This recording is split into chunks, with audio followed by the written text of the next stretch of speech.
আসসালামু আলাইকুম এভরিওয়ান। মুখে মুখে কথা বলো না, তুমি আমার মুখে মুখে কথা বলছো।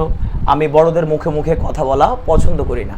এ মুখে মুখে, প্রত্যেকটা বাক্যে মুখে মুখে, এই মুখে মুখে সেন্স আমরা ব্যবহার করতে পারি টক ব্যাক, টক ব্যাক।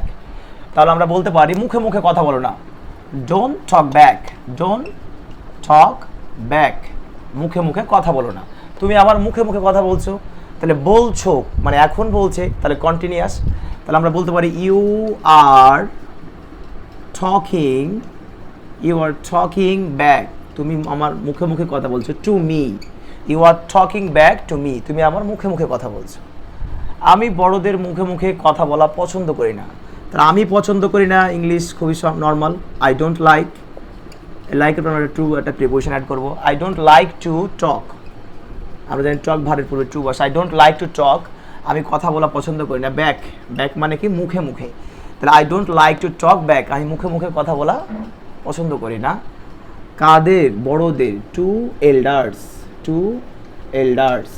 আপনি চাইলে বলতে পারেন তোমার মুখে মুখে কথা বলা উচিত না, you should not talk back, you should not talk back.